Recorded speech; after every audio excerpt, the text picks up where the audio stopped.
Hello, heroines, and welcome back for yet another amazing guest. Today, I have with us Joan Nwosu, who I met maybe a year, a little bit more than a year ago. She interviewed me in her Instagram. So I wanted to, as soon as I had the group, more or less set up, I wanted to bring her in because one of the things, and I know we're all at different stages in this divorce journey, but at some point, and some of you might be at the stage where you're ready to date again, and it kind of feels like shark infested waters. So I figured I would bring Joan in to talk a little bit more about what that is like, because I remember what my experience was when I came out of my divorce, and I think there are definitely better ways to do it. So Joan, welcome. Thank you. Thanks, Alex. Great to be here and great to see you It's again. Yeah, you too. It's nice to have you. So let's get started with the basics. Tell us a little bit about who Joan is. Okay, so Joan is the woman who has probably lived many, many lives. And when I'm talking about many lives, I'm talking about many relationships. For a long time, I couldn't talk about my numerous engagements. I've been engaged 8 times, all unsuccessful.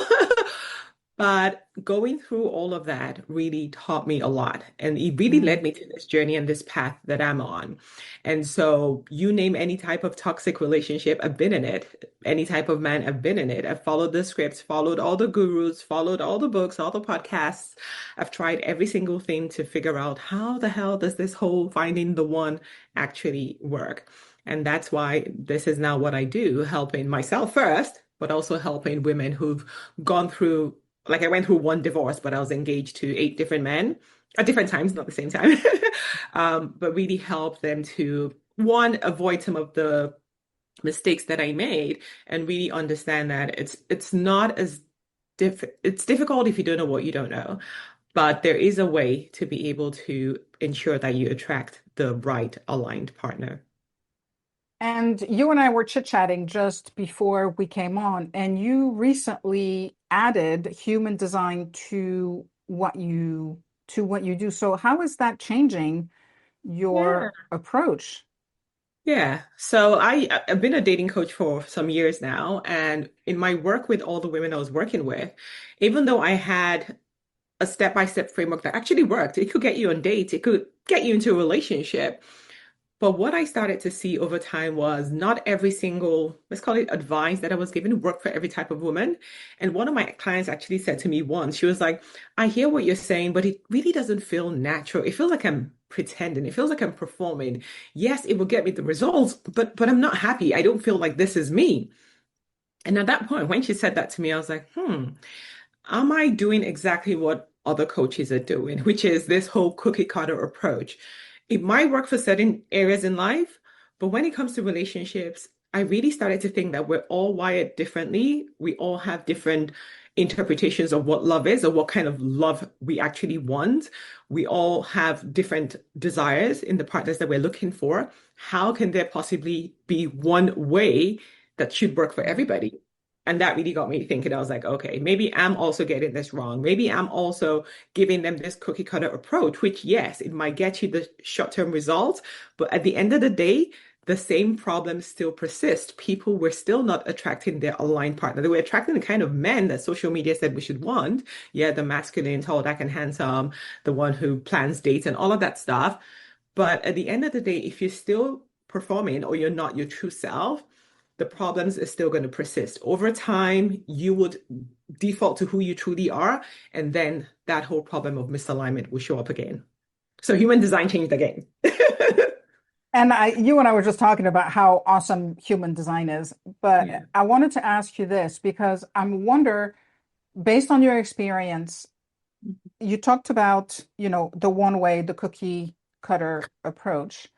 Are there certain principles that work for everyone, or even at the level of principles, it's different for everyone? Even at the level of principles is different for everyone. So in human design, there's something called the love gates. So there are 10 love gates, and we don't all have all of them. I have two, some people have five, some people have one, some people have none. And what the love gates tells you about you, because we're all unique, is how you are designed to give and receive love. right? So I'll give you an example. So I have the gate of 40, and this gate of 40 is about working for love. And you can imagine how that plays out in a world where we've been told that men are the providers. The man is meant to do all the giving. The woman should not be a giver. It's frowned upon. And so, in your not self state, in your conditioned state, you start resenting being the natural provider, which, if you have the love gate 40, sorry, you are a provider. So, what human design does is it shows you who you are energetically. Your human design is your energetic blueprint. It doesn't change from the day you're born to the day you die. Your energetic blueprint remains the same. Your love gates are defined, period. End of story. It's the way you will show and receive love. So once you know which one it is for you, then we can work on the other principles which may or may not apply to you. So if you're someone like me who you're designed to work for love, rather than hating it and resenting it, which is what I did because I found that in my past relationships, I was always the one providing. But of course, when you're providing from a negative, low frequency, then you keep attracting the users, the ones who just want to take, take, take, take, take. And so I resented being that provider, I resented being that giver. But now that I understand that it's my design, I'm here to Mm. provide.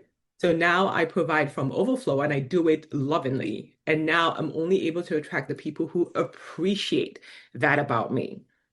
So someone else may not have it. So, you're Yeah. not a provider, so it's okay. It's good. You can just relax and now focus on your other ones. The provider one, even studying this work, I'm like, okay, it's not so bad. Like some other people have some more difficult love gates, right? Mm. So it's just knowing your design, knowing your own love gates, understanding it, embracing it. Don't say, oh, I don't want this. You can't change it. So what, and once you read your love gate, there's a recognition, there's a resonance. You're like, yep, deep down inside, this is truly who I am. And as human design, law of attraction, call it whatever you want to call it, you will never attract what you want. You will always attract who you are. And your human design is who you are. So if you don't know who you are, or you're like, oh my God, life has changed me, or I've been conditioned, or my parents raised me this way, or social media said I should be this kind of woman, your human design brings you back home to the authentic version of who you were always designed to be. So that is the starting point for anyone who wants to attract an aligned partner, not just any partner. I could help you get a partner easy, but the question is that the partner that's right for you? Is that your aligned partner, or that is just a partner that looks good on paper? Mm. And we've tried Mm. that. Yeah, and I want to go back to what you said because I think it's interesting. When you say working your gate 40, Mhm. it says that you're working for love. So Yes. what does that mean exactly? So it means that within a relationship, if I love someone, if I connect with someone, instantly I'm like, okay, how can I make our lives better? What vacations can we go on? What do I need to Okay. plan? How can we move to a better home? How can we be like it's just constantly trying to improve the relationship, right? So I just go to work. It's just normal, right? But that Yeah, that okay. could also, first of all, it could attract the wrong kind of people if you're doing it from a place of control, where if I give you more, if I did more for you, then you would love me. Yeah. Doesn't work. So is it safe to say that, because I loved what you said about giving from overflow, Mhm. that no matter what your love gate is, you Mhm. have to start with yourself and you have to love yourself because you can't, quote unquote, pour from an empty cup. Absolutely. So does human design also help with falling back in love with yourself? Absolutely. And that's one of the beautiful things about human design. It's like the first time I pulled my report, I was like, how does this thing know me? Like this is me. So it's not as someone telling you who you are. It's a recognition because your soul knows who you are. Your body knows who you are. So it's a remembering. And you're like, woo, finally something that actually gets me. Right? Because it's you. So you would look at it and you'd be like, yep, this is me. And that way you can fall in love with that true version of you, not the one that has become this toxic, dysfunctional human based on the experiences that you've had. But now you're like, this is who I've always been. And I've just been hiding, or some coach told me you can't be that way, or you can't do this, or you have to look a certain way, you have to lean back, dress a certain way, be more feminine, whatever it is. This is the truth of who you really are. And when you embrace that authentic version of yourself, you naturally start attracting the right kind of people. You'll find that those toxic relationships, people who are on the dating apps are like, oh, the dating apps is filled with rubbish people, it's a shit show. You don't even see those people anymore because now you're showing up as the authentic higher version of yourself, and naturally the apps are just technology. They respond to your energy, so you start finding that you start seeing better aligned partners. You're now able to match with better aligned partners. You can now speak and communicate from your true self energetically, and that's how you attract an aligned partner. It's amazing work. It's phenomenal. I can't even mind blowing. So, and I love the piece I think that I love the most is the whole piece around authenticity, right? Mhm. Because I think that is what we are here to do is to just show up as our authentic selves. And there's a lot of discourse and a lot of talk about authentic selves and being authentic and all of these things. So when somebody has that insight about human design and who they are, yes, it will resonate, but there might also be some residual masks or limiting beliefs or whatever that might get in the way. So, is it safe to assume that's also part of what you do is to kind of dismantle all of Yeah. those things? Yeah, and that's one of the things I'm going to talk about at the end of the show because yes, human design will tell you your highest potential. So this is the highest version of you. But the beautiful thing is it also tells you the shadow side of you so that you know that when you're not operating as your true self, this is what shows up. And when I read mine, I was like, yep, yep, yep, sounds about right. That's me. That's how I've been showing up. And that's why I attracted 8 different toxic human beings into my life for lessons, by the way. But it was just my soul trying to wake me up to say, hey, you're not doing this the right way. The version you're showing up as is attracting these people. So thank them for the experience. But now you have an opportunity to now step into the real, true, authentic version of yourself so that you can attract an aligned partner. So yes, it will also show you the shadow version of you so you can know when you're not operating in your higher self and maybe some areas that you still need to work on, and then how you can step into that version of you that can attract the right partner. So, I love talking about the shadow piece because I think that's where the juice is, right? That's where the good stuff is. Mhm. Um, and I was going somewhere with that. Anyways, I'll come back to it if it comes back to me. I want to just switch gears a little bit to mistakes because you talked about, we all make mistakes. I know I've made my mistakes, particularly in my marriage, because that's the relationship I was in the longest until Mhm. now.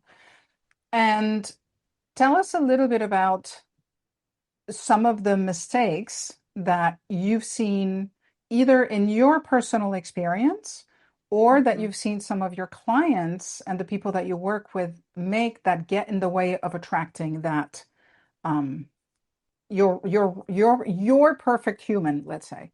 Yeah. So there's just so many different factors that could put you in your not self. But just at a high level, one of the biggest mistakes, especially for successful women, especially for women who've been through a divorce, right? We create this protective sphere around ourselves and we don't really Mm, show up as our true selves. And so that version of you that you put out there keeps attracting the wrong kind of people. Right. So for me, when I was trying to be less, because that was one of the biggest things. Again, that might get 40, ugh, because I was super ambitious. I was the go-getter. I was the one who was always having wins. And of course, I was attracting, because I was in my not self energy, I kept attracting people that I needed to fix, right? Because they mm, would be attracted to that version of me. But then in the relationship, I would play small just to make them feel bigger. Then I try to fix them, constantly giving them tips and ideas and ways and working, trying to help them be better people. And that just didn't work because now what happens is you're now too much for them. Now they're like, okay, she can't mm, see the good in me. Like she always wants to change me. I'm not good enough. I need to find somebody who loves me as I am. And that's where you start hearing things like, why can't you just accept me the way I am? Right? And not the, thank you for trying to make me a better person. I appreciate you for that. And so we end up trying to fix and fix and fix and fix, and it doesn't work. And then the next relationship, we now pull back, we now give less, and now the person's like, "You don't care about me. You're not trying to do anything for me. You're just focused on yourself." And now you're like, "Okay, if I give, it's a problem. If I don't give, it's a problem." right? So that's one of the biggest lessons that I had to learn was like, when do I give and when do I hold back? When do I give advice? And I'm a projector as well in human design, which means that whew, my energy is very, very piercing, right? So is this constantly, I just know what needs to be fixed. So I'm just going to tell you. But it never landed well because it's like, who asked you? Right? So Mm, just learning all these things about myself, learning about my design, it was just a game changer because some of these things I didn't even know where it was coming from. Because now I'm hiring all these coaches who are like, okay, lean back, do this, don't do this, say this, use this magic script, use this word. And it was just like, okay, it might work temporarily, but over time, we will always default to who we are. And it's better to default to your higher version of yourself than to the mm, shadow version of yourself where you keep attracting the wrong kind of people. So I would say the biggest mistake that a lot of women, especially women coming out of a divorce or a long-term relationship, what they usually do is they jump into the next relationship. And people mm, say, "Oh, go heal." But I'm like, heal, heal. Well, let's leave healing for a second. But heal, yeah, if you know what you're healing, but human design will show you exactly why you attracted that person. And then you can go heal from that. Because if you don't change that piece of you that attracted that person, you're going to attract the same person again, just a different name and a different face. yeah, So the healing involves you coming to the realization of who you truly are, not who the world said you should be, not what conditioning, environments, whatever created you to be, coming home to who you really are. That is the first step. And that journey will lead you on a healing journey because now you will see all the shadows, all the areas where you messed up, all the things that you didn't do right. It's not about it's not the person, it's not the ex. It's you. yeah. You attracted that person. So we need to work on you if you want to attract a better person. So the journey starts with coming back to yourself, heal yourself so that you can operate at the real highest authentic version of you. And then you can start dating. Then the world is your oyster. Then you will now attract the right kind of people who will not use you, who Yeah. will not fix in, who will appreciate your gifts. And that way you can build a long-term sustainable future together.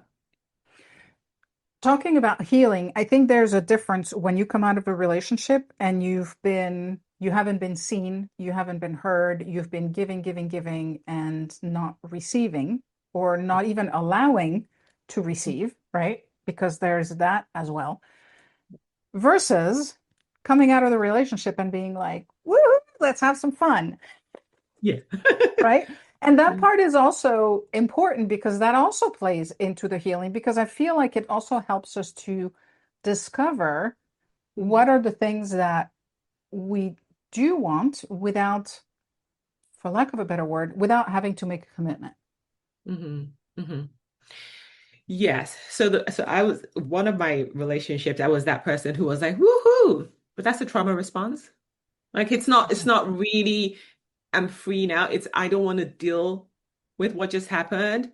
I don't want to take responsibility for the role I played. I'm just happy to be rid of this person. And it's okay in the temporary to make yourself feel good, Yeah. just to kind of get away from that situation. But at some point, you now need to sit down with yourself and really look back because again, you attracted that person. There was something about you that attracted that person. Yes, maybe they got worse or they did whatever to you. I honor that. But you also have to look inwards and find what was it about me that attracted that person? And that's what human design can help you with because you will see your shadows. You'll be like, now that's why I attracted that person. And for you, Alex, who you're a projector. So one of the biggest love loops of projectors is not being seen or being seen. So Mm. it's always in the relationships. The projector is always struggling to see me, see me, see me. And imagine being with a partner where you've got all this wisdom, all this insights, you can see the solution from a mile away, and the person just doesn't want to hear it. So now you start to resent that, right? So understanding your human design. So we're see me, because both of us are projectors. See me, see me, see me. That's our problem in relationships. For a generator, for instance, there's this choose me, choose me, choose me. So they're out there just trying to, I'm perfect. Can't you see I'm perfect? Why won't you choose me? I'm so perfect. I've done everything for you. So they keep doing more, trying to showcase that, look, I'm wonderful. And the man's just like, I don't care. I'm just going to go pick this other person. Yeah. So once you start to understand your design, I'm telling you, it'll be like, that's why I had a problem. He was never going to see me, or he was never going to choose me, or he was just, I'm just the manifesting generator where I just want to jump all the steps and just make everything happen like tomorrow. Like, let's just get married next week. That's the manager. And it's like, well, what are we waiting for? Like, we connect, let's do this. Right. And when the person says no, you're like, And he's saying, no, why does he want to take it slow? They don't know how to, let's take it slow. They're like, why? He's not for me then if he wants to take it slow. So it really helps you to really understand why you attracted those people, some of the things that you did that led to those relationships. And once you start to embody who you really are, then you start attracting the right kind of people who will see you, people who will choose you, people who would allow you the space, managers, to have the patience to take things slow rather than just jumping into everything and getting Mm. married in a week. It's So fascinating we one. talked, thank you for that. We talked about the projector, we talked about the generator. You briefly touched on the manifesting generator. What Hmm. other human design types are there? Can you tell us a little bit more about each of them? I want to give our heroines the opportunity to see who they recognize in what you're saying. Yes. So there's two others that I haven't mentioned. So there's the manifestors. So the manifestors are the ones who initiate. They're just the innovators. They're very, it's like, let's go. So for them, they just let you know, okay, I met you today and we're going into a relationship. I'm ready. Like, no, I just met you. And then obviously now they feel like, why you say no? Let's just move forward because that's what they do. They just initiate everything. It's like, let's go, go, go, go, go, go, go. And now if you're not a manifestor, you're like, why is he trying to rush me? Like, why? Like, slow down. This must be a red flag, right? Because if you go by the generic dating advice, it's like a man who's in a hurry. It's a red flag. I used to teach that too. But again, once you understand the person's type, they're like, oh, it's just the mechanism. It's just because he's a manifester. It's just like, let's go. Right. And then they're the like almost the polar opposite of the reflectors who are 1%. They're very, very rare wise beings. And just think of them as a mirror. So they cannot but not be a mirror. So they're always looking at what's not working. So imagine being with someone like that. They're constantly evaluating what's working, what's not working. And for the reflectors, they need a whole entire 28 days to make decisions. So if you're a Manijan or a manifestor who's like, okay, yeah, I see what I like, let's go, and you bump into a reflector, they're like, hang on a minute. Well, this is not good. Do I even like you? Today they might say, yes, I think we're good. But tomorrow it's like, no, no, I see 20 different red flags, can't do this. Then the third day they're like, okay, maybe. And you need to understand that that's how reflectors are and just be able to give them the space, the 28 days that they need to be able to go through their lunar cycle to be able to know whether they really like you or they don't. So it will also, and that's just type is just one piece of human design. Okay. Imagine knowing your entire blueprint, how you're actually wired to love. It just takes the guesswork away. It just takes away all the, is this the right coach for me? Is this the right strategy? Is this the right strategy? Now you just come back to being who you are and you just follow your own blueprint. You become your own inner authority. And I think that's what human design just teaches you. You know the answers. You know the truth Mm. of who you are. Only you knows the direction and the how you're supposed to go on this journey. How much of, because I would assume the answer is quite a bit, um, how much does the partner's awareness of themselves play into that whole dynamic? Yes. Okay, so so before I started on this human design journey, I'd also come up with something else I call the real attraction pyramid. So it's three layers. So if you think of a pyramid, three layers. And at the bottom, you have the chemistry. In the middle, you have compatibility. And on the top, you have conscious alignment. And at that point, I just knew that there's three layers. So if you get into a relationship with one of the three, or it could be all three, very rare, but mostly two. So you would have the chemistry, you have the compatibility, which is where most people get married because, like, oh, our lifestyles kind of fit. We have similar backgrounds, we have similar experiences in life, we want the same things, similar values, all of that great stuff. Good. So you're compatible.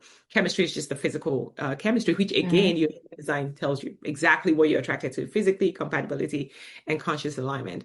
And so the last piece of the pyramid, which is the top, is the conscious alignment. And that's very rare. And that's what really leads to a lot of breakups for couples who've been together for a long time. So people who've been together for like 7, 10 years, what happens is your life paths, especially if you're nearing 50, because at 50 is when the purpose door starts to knock and it's like, hey, it's time to follow your purpose. And if And you're it's also when we start to say, I don't care what you think, I'm going to do my thing. And It's time Exactly. for, because we've given so much to everyone that it's Mhm. time to give back to ourselves. And I think that's when that journey begins as well. Exactly. And so at that point, if your purpose is, that's the end of the marriage. Because at that point, it's harder for you to ignore, just like you're saying, that call, that pull. And you're just like, I'm just going to go do this. Like, I believe that this is what I'm supposed to do. We're not aligned. We're done. But you were aligned for the last 20 years. So the Mm, pyramid, so like I was explaining, so the pyramid, so the first two pretty easy, pretty self-explanatory, where I meet you, we're attracted, great. It could last for 1 week, for 2 weeks, for 3 months. Usually at the 3 month mark, chemistry is done. You're like, okay, we have nothing in common. I'm out of here. And then the compatibility, like I said, some people can go through it 7, 10 years. You're compatible, you have kids, life seems to be working until purpose starts to knock on the door and then it's over. So that conscious alignment piece is so, so key. And I was like, come on, there's got to be a way to figure out if your purpose is compatible. And so in human design, there's two angles. So there's three actually. There's the left angle, the right angle of the incarnation cross is called, and then there's the juxtaposition, which is very, very rare. But the left and the right, they're not really compatible for long-term sustainable relationships. And so I was like, oh, come on, there's gotta be a way to be able to. So anyway, I cracked the code. So there is a way to check to see if your long-term purpose, you might not be there yet, but like I said, your human design doesn't change from the day you're born. Your purpose is stamped. You're already wired to be something. You're here for a mission, end of story. And so there's a way in human design to check if you're going to be compatible at that conscious alignment method. But only people who are conscious, so people who are on that personal growth journey, yeah. are able to get there. So if your partner is still stuck at the bottom where chemistry is still all they're looking for, the chances of you attracting a conscious aligned partner is minus zero. Probably not going to happen. So you do the work. The more you do on the work, the more you're able to only attract people who are at that vibrational frequency as you. Mhm. That way you can attract a conscious aligned partner, which is where your purpose, your soul purpose can actually be harmonious. So I like one of the things, one of the books that I read after I went through my divorce was The Five Love Languages. Mhm. How does the five love languages play into human design? It does. So in your design, it's fascinating work. And so what I think has happened over the last century or whatever, different people had different pieces of understanding the human race and how this whole thing works. And so the love languages came about, 20, 30 years ago. And yes, it is true that we all have one or two primary or secondary love languages. But when you look at your design, it also shows you. It shows you the Mm. things you're attracted to at the physical, the chemistry level. It shows you the things at the compatibility level. And like I was mentioning, the conscious alignment is your life purpose. So your human design, if you don't know your love languages, your human design is going to show you that too. And So some people have taken on other love languages that are not really theirs because it sounds and looks good on paper. yeah, I can see that. And also because they are trying to align with their partner's love language, right? Yeah, yeah. So is it fair to say kind of love languages is kind of the surface piece and then human design goes deeper? Love languages. So I think your love gates is better than love languages, if you ask Okay. me, because your love gates is how you give and how you receive love. And so it's just deeper in terms of this is who you really are. Okay. And so if you look at things like act of service, which is one of my love languages, my human designer already tells me I like to work for love. Yeah, Right. So sure. I'm just going to work. Right. So it goes a little bit deeper to really explain Yeah. what that is because it might look different for everybody, or even the love of gifts or the love, like human design goes a lot deeper. I tell you, another love gate that I think is really, I don't know if it's scary or so there's one about the love of new experiences. Mm, They're just people who, so you might meet someone who they chase after this person. Like it's you or nobody else. The moment they get that person, they start looking for the next experience. It's gone. It's in their design. But that's the shadow side of them because now it's like, why am I always chasing new experiences? Why can't I just be satisfied with this person I found? So if you're not aware of it, you're just going to meet somebody. chase them for 3 months, get them, and you're like, okay, next, who's next? Where next? And you think there's something, and the world's going to tell you there's something wrong with you, right? So in that particular case, what popped into my head was, couldn't somebody for who their love gate is experience, Hmm. instead of focusing on getting new experience with new people, focus on creating new experiences with the same person? Exactly. But if you're in your shadow Okay. self, if you're not aware, then you're thinking that this new experience has to be with somebody else because it's just Okay. that craving inside of you. You're just like, next, what's next, what next, who, where, who. Yeah. It could be something uglier. It's just what's next, right? So when you're in the shadow side of things, you're just going to be jumping from one partner to the other. Yeah. Yeah. That makes complete sense. Mhm. Cool. Anything that we haven't talked about yet that you think is important for our heroines to know?